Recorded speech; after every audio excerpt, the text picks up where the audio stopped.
Okay guys, welcome to this online lesson then on aggression. In this lesson we need to talk about the definition of what is aggression. There's two different definitions, they're pretty much the same, they summarise what it is. We need to talk about the different types of aggression. There are three different types we need to know about. We need to talk about trait and state aggression. Those words should ring a bell to you because we learnt them when we were talking about personality last year. We need to talk about two theories of aggression. We need to talk about the causes of aggression and managing aggression. So how we as a player or a coach manage aggression, arguably even as an official, how we manage aggression.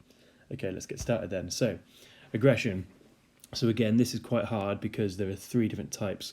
So bear these in mind because they kind of change as we talk about it in more depth. But a basic definition of aggression is any behaviour that is intended to harm.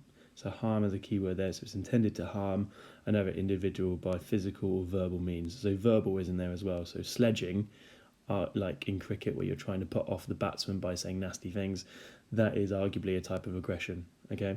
So if you're being verbally abusive or if you're being physically, you're trying to hurt them physically, that is a type of aggression. A different one from Barron then, any form of behaviour directed towards the goal of harming, again harming's in there, or injuring another human being is motivated to avoid such treatment, okay?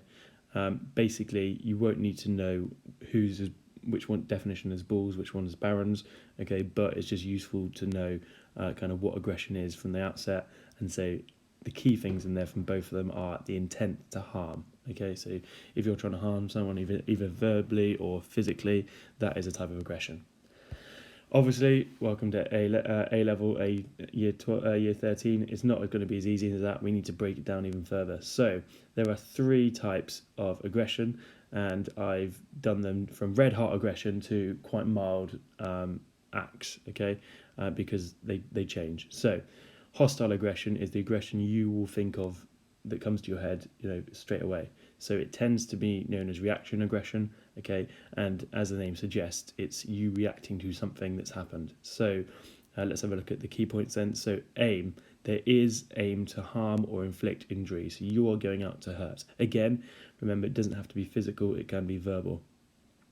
It is outside the rules of the game, okay? So if you just go and punch someone in a game of netball, that's definitely hostile aggression because it's outside the rules of the game and you're looking to harm or inflict injury, okay?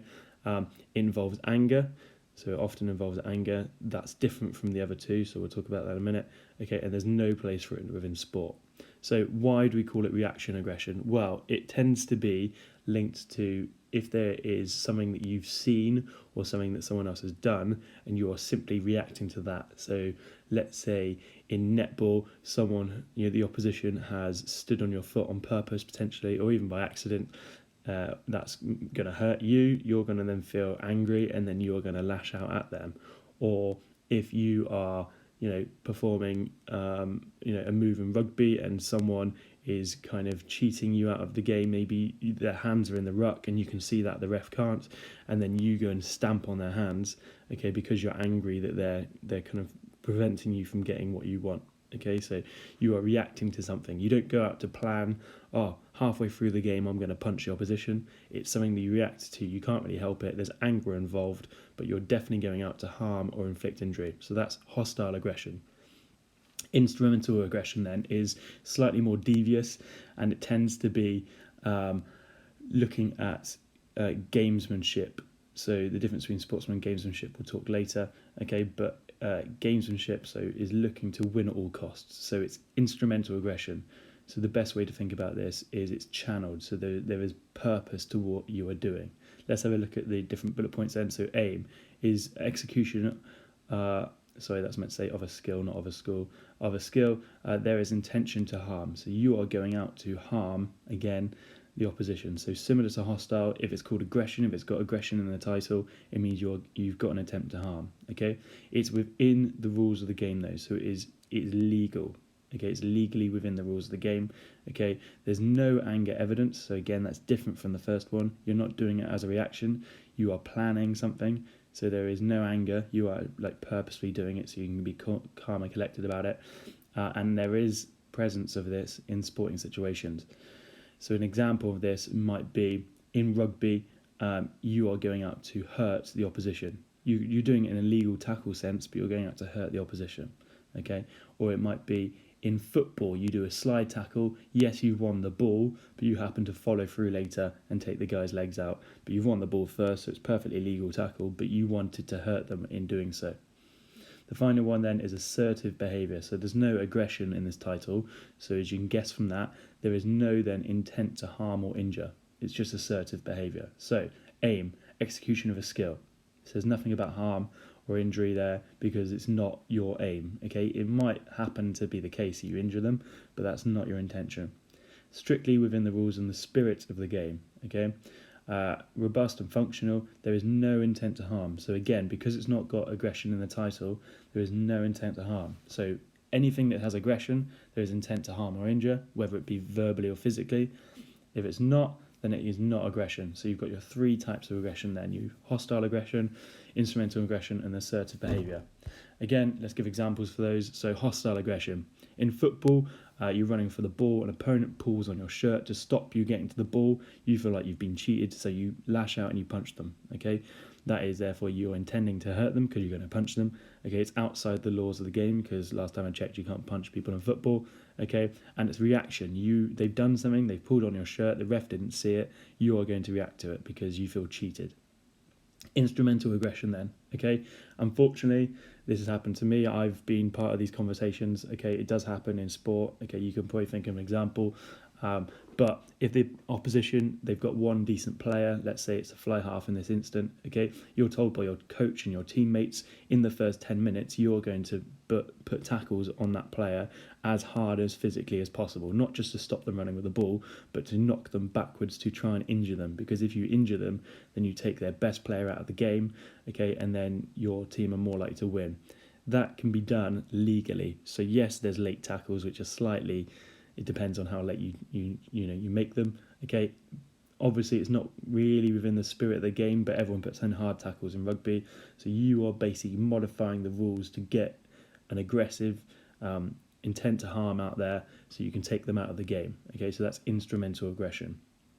Assertive behaviour then is a good example of this. Is again, there's no intent to harm here. It's just you being dominant and physical. So in basketball, you perform a block. Okay, so you're using your whole body to block someone from chasing your teammate, and you're basically just putting your body in the way. You're not intending to hurt them in the process because you're stood still, but it's basically you being dominant using your physicality to do so. So those are the three different types and those examples. I'm sure you can think of examples for each of those.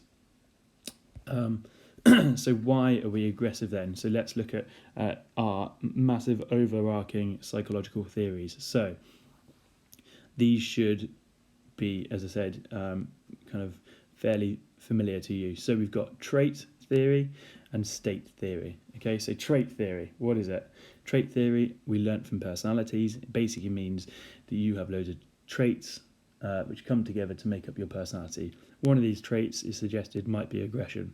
So if you are an aggressive person, okay, trait theory suggests you're born with it, so you're just born aggressive, okay. It's innate and enduring, so it means it's within you and it can never be changed, okay. Trait theory in regards to aggression states that everyone has a little bit of aggression in them, and this aggressive energy constantly builds up until it needs to be released. So you're just going to get aggressive no matter what. Okay, you've just got to find ways to channel that aggression through like boxing and sport. Lots of people, believe this theory, and you might hear things about, in local like community centres for kids and teenagers in particular, to keep them out of trouble and fighting on the street. They make them do boxing, so it's nice and controlled and it's a controlled environment. Okay. The idea that aggression builds up and needs to be released, okay, is quite a common one. When you release this aggression, it's called catharsis. So catharsis feeling is a feeling of something like relaxing and feeling like you've got no drive towards a certain thing. It's just a feeling of relaxation. So if you are aggressive, okay, afterwards you have a feeling of catharsis. So you have a feeling of being relaxed. You've let go of that anger. State theory then is determined on what state you are in. Okay, state theory is also known as social learning theory. Now this should be, massively familiar for you from when we were doing personalities. Think Bandora's social learning theory. Basically, you're a blank slate and you learn everything from past experiences or by watching other people, so vicariously. Okay, so obviously then if we're relating that to aggression is a learnt behaviour, state theory suggests. Okay, so it suggests you have no personality theories, you've learnt to be aggressive. So potentially you've watched football in the past and you've seen the football players on the TV acting aggressively, therefore when you go to play football you will act aggressively as well. You've learnt the behaviour. Okay, you're more likely to be aggressive in certain situations. So again, I've been taught that in the classroom I shouldn't be aggressive, therefore I'm not. I've been taught that on the rugby pitch I should be aggressive, so therefore I'm more likely to be. Okay, you can change how aggressive you are in certain situations, and you're more likely to be aggressive if you look at other people, significant others. Again, you should ring a bell when we're talking about social learning theory. So if you've got a celebrity that you idolise and they're aggressive, or if your parents or your coach when you were growing up were aggressive, then you're more likely to be aggressive as well. Arguably your teammates or anyone you aspire to be or be like, if they are aggressive, you are more likely to be aggressive as well. Okay, let's look at the different theories then. So we've got two main theories we need to talk about. Yes, they are a little bit complicated, apologies for that. I've put as much text to try and explain it as I can in there, and we've also got a layout of it. So the first one then is frustration, aggression, hypothesis. Okay, so break it down into what it says. So it's talking about frustration, which we've not talked about yet. Aggression, obviously we know what that is, and hypothesis just means a way of thinking, doesn't it? So interactionist approach. From our last year's personality, we know that interactionist is a mix of both social... Where's my pen gone? Is it going to give me a pen? No. Yes, it is. So it's a mix of trait theory and it's a mix of state theory. Okay, so interactionist is basically a mix of those theories combined. Okay, so when we're talking about interactionist theory, okay, we're talking about state theory and trait theory. So state, remember, is that you have learnt it, okay, and trait is that it is born within you. Okay, so both of these, okay, come together to make interactionist theory. So interactionist theory takes into account both trait and state theory. Okay, so frustration, aggression, hypothesis. What it suggests is aggression is a product of both nature, as in trait theory, and nurture, how you are brought up, state theory. Okay, and this leads to drive theory. Now again, this should ring a bell. Drive theory, okay, is the graph we learnt from arousal that looks like that. Okay, basically it suggests, as we talked earlier when we're talking about traits, is aggression will just build up continuously, okay, until there's a release, and again the aggression will drop dramatically. So frustration. What is frustration? Imagine you are a performer, say again, use that a football analogy, you're trying to get to the ball, a player pulls you back, okay, and you've been cheated or you've been prevented from getting to the ball. So frustration is a drive that you have that is being blocked by something or someone. Okay, so the drive in that situation would be, I'm a footballer, I want to get to the ball first. The block for that goal will be the player pulling me back. It could be something as simple as my drive is to win the game and my teammates are stopping me from winning because we're losing the game. Okay, that will add to me being frustrated. Okay, it's going to build up in frustration. Okay, it could be an opponent, it could be your teammates, it could just be the score, it could just be the whole world's against you. Okay, whatever, it will just build up your frustration. It could even be your own performance, arguably. Okay, so basically what happens is this frustration builds up, and the only way to let go of frustration is by doing aggressive acts. Okay, so the frustration will continue to build up until you have a release of frustration through aggression. Okay, so if you are aggressive and the act is successful, okay, so it's a positive, it's an act, okay, you've managed to say, I punched the opposition, the referee didn't see it, okay, I feel like that whole weight has been lifted off my shoulders, and therefore again I have that feeling of catharsis. Okay, so I feel relaxed because I built up aggression, and I punched them and I got rid of that aggression, and now I feel relaxed. However, if the aggressive act fails, so I punch the opposition and the referee sees it and gives me a yellow card, and therefore my team are even further away from winning the game, okay, all that's going to do is make me even more frustrated, okay, potentially myself, and that aggression then will build up again, okay, so it's like a cycle. So if you're aggressive and you're successful in your act of aggression, then you have a feeling of catharsis, a feeling of relaxation. If you're aggressive and you get punished for it or it fails, okay, then you have frustration. This is basically just a visualization of what we just talked about. So it's the same theory, frustration, aggression, hypothesis, okay, and it's just going through the different stages. So again, drive to goal, that could be anything. Let's keep to the analogy of you're trying to get the ball in football.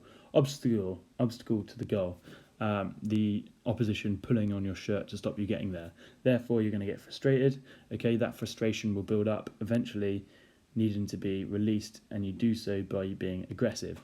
If you're aggressive, okay, and it's successful, if it's successful, okay, you have a feeling of catharsis and your job is done, okay, finished, okay. If you are aggressive and it is a negative, okay, so you've been punished for it, okay, that literally just then builds up to you being more frustrated, and the whole situation continues like a cycle, okay. So you get more aggressive, you get more frustrated, you get more aggressive, okay, and so you just keep doing that until, I guess, the punishments keep getting worse, or there is a release and catharsis in there somewhere. So that, all of it is frustration, aggression, hypothesis. So think frustration builds up until you are aggressive, and then if it works out for you, great, you have catharsis, you can relax. If it doesn't work out for you, then the cycle continues and you get frustrated and aggressive again. This one's a slightly easier one, aggressive cue hypothesis. Basically what this suggests is that, again, similar to trait theory, okay, you have aggressive tendencies within you, and aggression will just build up. So frustration leads to an increase in arousal, okay, so think about, again, frustration, similar to arousal, so you basically have the build-up of arousal, okay, and that may result in aggression.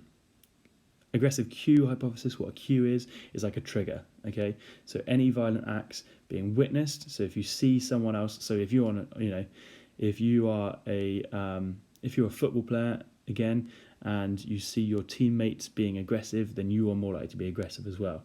Or even the crowd, if you're in a football game and the crowd are cheering you on and they're getting a bit argy-bargy, you're more likely to then be aggressive on the pitch, okay? So if you witness, okay, any aggressive acts, or if you have an equipment that you could potentially use to be violent with, so ice hockey players, they've got sticks in their hand, if you're feeling really frustrated and you've got a weapon in your hand, you're more likely to use it, okay?